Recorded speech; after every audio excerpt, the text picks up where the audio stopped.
simple. Le président de la République, Emmanuel Macron, et la ministre chargée de la ville, Nadia Hay, m'ont demandé il y a quelques mois de réfléchir à pourquoi les maires de France mettaient si peu de noms de personnes issues de l'immigration ou des Outre-mer sur nos rues, sur nos médiathèques, sur nos stades de sport, dans nos bibliothèques.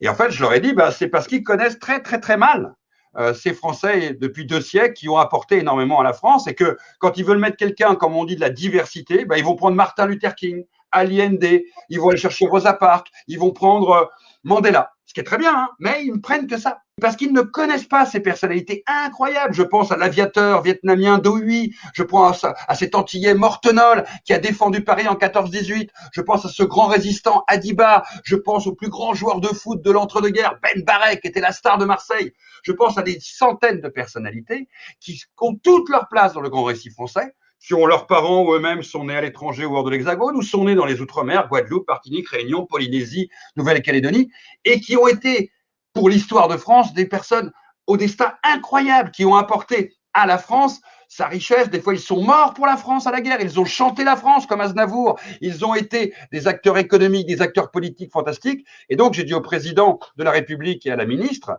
on va faire quelque chose de très simple. On va aider les maires, puisqu'on ne peut pas décider à leur place, puisque ce sont les maires qui décident, et leurs conseils municipaux. On va leur proposer 318 portraits exceptionnels.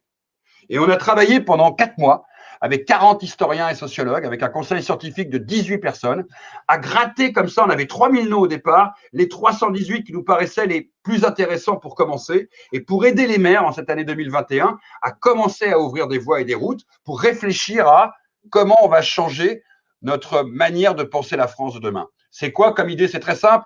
Le matin, vous vous lèverez, vous traverserez avec votre voiture une avenue Joséphine Baker, vous irez faire votre partie de tennis ou votre sport, votre football dans un stade El Wafi, champion olympique de 1928 au marathon aux Jeux d'Amsterdam, puis après vous irez à la bibliothèque Paulette Nardal et vous terminerez tranquillement la journée en allant boire un verre avec vos copains et vos copines sur une terrasse qui s'appellera peut-être, je sais pas moi, tiens, Raoul Peck.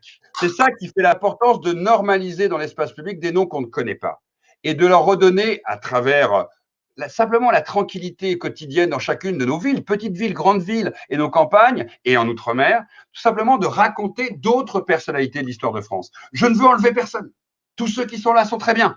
Après, il peut y avoir un débat sur leur légitimité ou pas, mais ce n'est pas l'idée de remplacer. L'idée, c'est d'être à côté, d'être là, d'être présent. Et petit à petit, que les maires s'en emparent. Nous, on a fait notre travail. On a bien dit au président de la République qu'on ne changerait pas un seul nom de ceux qu'on proposait parce que c'était notre choix indépendant. Donc 318, il y a de quoi choisir, il y a de quoi creuser dedans et avoir des très belles histoires à raconter. Et ça permettra à la génération future, vous, d'une certaine manière, d'avoir une histoire de France sur les murs de France qui correspond beaucoup mieux à l'histoire de France.